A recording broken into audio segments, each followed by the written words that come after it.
గొప్ప స్థాయిని సాధించడానికి 10th పట్ట, ఇంటర్ పట్ట, డిగ్రీ పట్ట మీరు స్టేట్ ఫస్ట్ రాగానే జీవితం మిమ్మల్ని ఆ దాదా స్టేట్ ఫస్ట్ వచ్చి మీకు జాబ్ ఇస్తాను అన్నదండి. మీరు స్టేట్ ఫస్ట్ రాని మీకు ఎన్ని మార్కులు రానియండి, జాబ్ వచ్చిన తర్వాత మళ్ళీ యుద్ధం చేయవలసిందే. 16 ఏళ్ల వయసులో ఆ విధంగా తోరణ కూడా చేయించారు.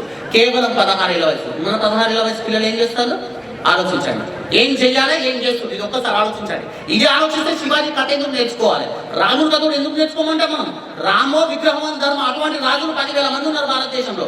కానీ అందరికంటే సర్వోత్తమంగా ఉన్న కథ ఏంటిది అంటే రామాయణం.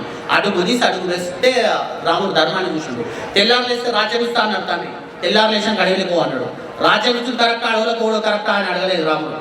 ఏం చెప్తే అది కరెక్ట్ అన్నాడు. కానీ లక్ష్మణుడు అడిగినాడు, అన్నగా నాన్నదుడు చిన్న భార్య మోజులో పడ్డాడు, నేను అడవులో పంపుతాను, పెద్ద కొడుకు రాజు కావాలి, నువ్వు రాజుగా ఉండాలి అంటే రాముడు ఏమని చెప్పిండంటే ఇదంతా నీది నాది కాదు, పరమేశ్వరుడు ఒకడు ఉన్నాడు, వాడు ఆడుకున్నాట.